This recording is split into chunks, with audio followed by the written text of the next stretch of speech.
We all know that on July 20th, 1969, two men set foot on the moon for the first time.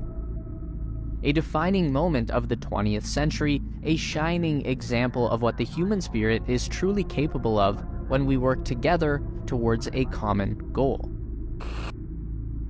It's a great story, but the official telling often leaves out all of the gritty details that actually make this journey so compelling.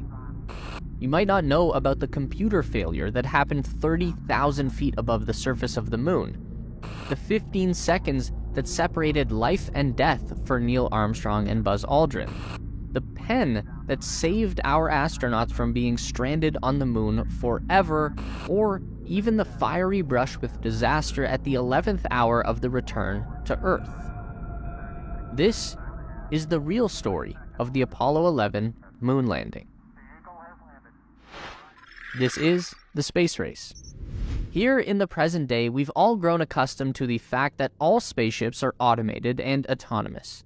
We still call it human spaceflight, but it's pretty clear that the robots are actually in charge. Look inside the SpaceX Crew Dragon capsule and you won't find any physical controls, just a bunch of iPads. Artemis 1 just flew to the moon and back with only a plastic dummy in the captain's chair, and we get a weekly demonstration just how deep this capability goes when the Falcon 9 booster returns from space on an automated flight path to touch down on an autonomous drone ship in the middle of the ocean. After seeing all of that, it becomes even more mind-blowing when we're told that NASA managed to land on the moon with a computer that was only slightly more capable than a pocket calculator. But in reality, Neil Armstrong didn't even have that. The first event that kicks off an Apollo moon landing is the separation of the lander from the command module, and it was at this point that the meticulously crafted plan for Neil Armstrong and Buzz Aldrin goes completely out the window.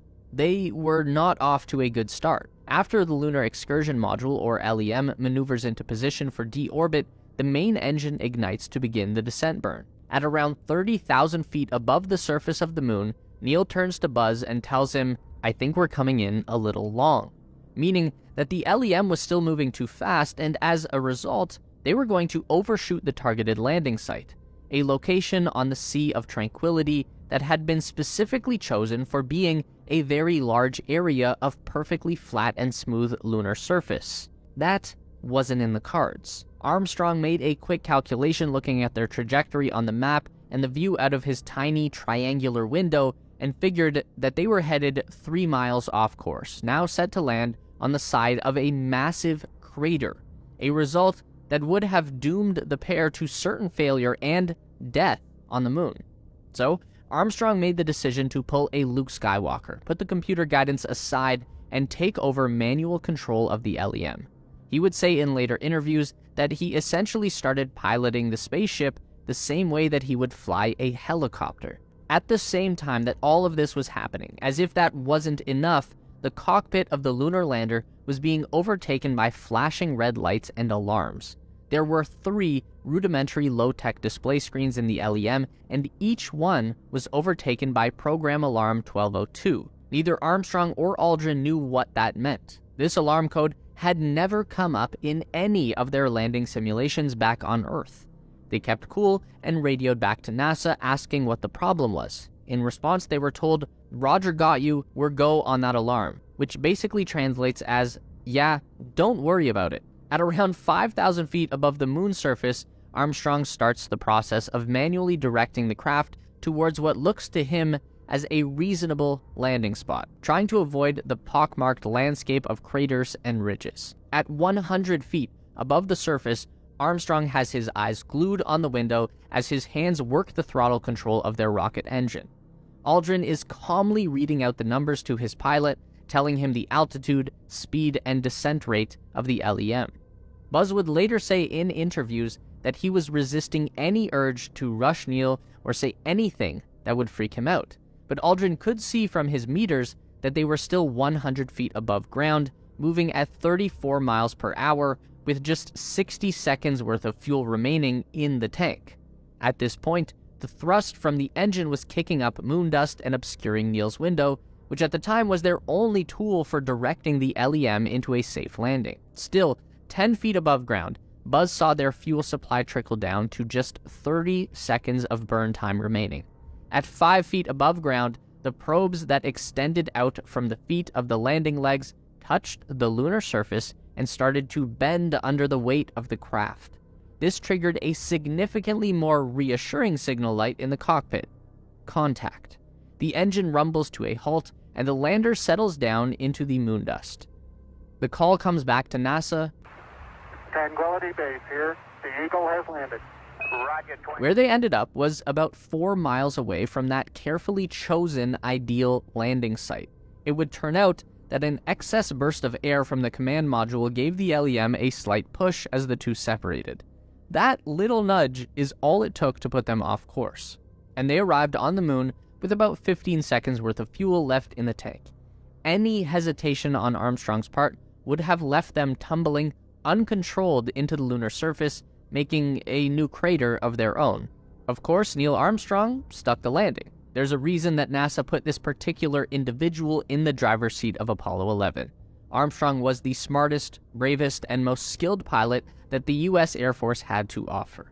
Every man that NASA drafted into their original astronaut corps of the 1960s was exceptional, but Neil stood above them all. There's an incredible backstory to all of this that's documented in Tom Wolfe's book, The Right Stuff.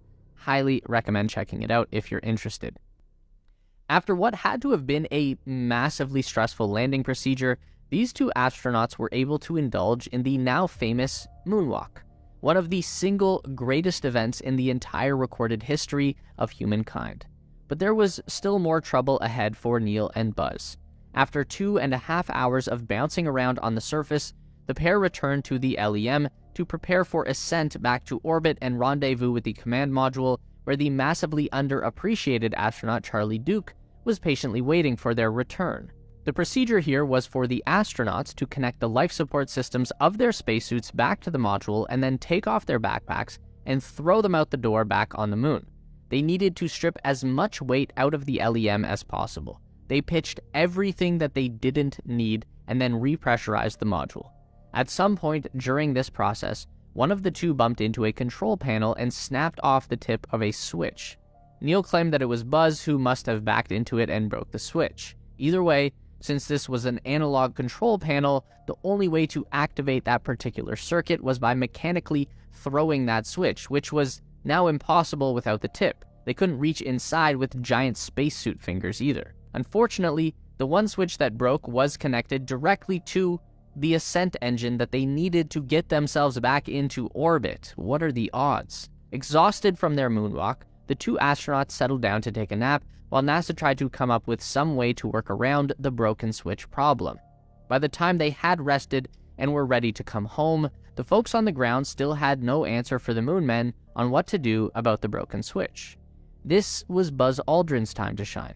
In his own bout of split-second decision-making, Buzz grabbed a space pen from their kit and jammed it into the void left by the missing switch tip.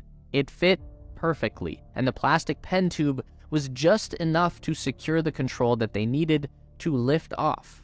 The odds of anything going terribly wrong on that mission were significant, and in the end, it all came down to human skill and ingenuity to pull it off. Of course, even the United States government knew there was a good chance that Neil and Buzz would never make it home. In this event, President Nixon had a speech prepared for him that would attempt to reassure the world that the pair hadn't died in vain, and that text was actually found later in Nixon's presidential archive. Luckily, the world never heard of it, but it's a pretty damn good speech. Here's a particularly powerful excerpt. Fate has ordained that the men who went to the moon to explore in peace will stay on the moon to rest in peace. These brave men know that there is no hope for their recovery, but they also know that there is hope for mankind in their sacrifice. These two men are laying down their lives in the search for mankind's most noble goal, the search for truth and understanding. But fate was kind to Neil and Buzz. They reconnected with the command module and set course for Earth. Smooth sailing from here, right? No. Possibly the most dangerous failure of all actually happened at the 11th hour, right as the capsule was re-entering Earth's atmosphere. The final procedure for re-entry was to separate the crew capsule from the service module. The plan was to have the engine on the service module fire one last time following the separation. This thrust maneuver would push the service module back up to a higher altitude so that it would burn up and disintegrate far away from the path of the crew. That didn't happen. The engine never fired, and as a result, both the service module and crew capsule came down on the same trajectory through re-entry. So the crew actually had to fly through the flaming debris of the unshielded module as it broke apart right below them. Of course, none of it actually damaged the capsule, and all 3 men came home safe at the end of the day. Or did they? After all of that madness, the crew of Apollo 11 had one final hurdle to overcome. See, the NASA scientists at the time were smart enough to know that there were no aliens living on the moon, but they weren't convinced that there wasn't some level of microbial life up there. They had a legitimate concern that the astronauts may have been exposed to some kind of extraterrestrial bacteria or even a virus, so the 3 of them had to serve 21 days in quarantine. There would be no immediate satisfaction on their return, just 3 weeks of sitting around waiting to find out if they'd brought back a space plague. Anyway, they made it, and hopefully you learned something new about the Apollo 11 mission today. It's a shame that the gritty details of the real-life challenges and triumphs of these human beings are kind of washed over in the official narrative. It's a great story.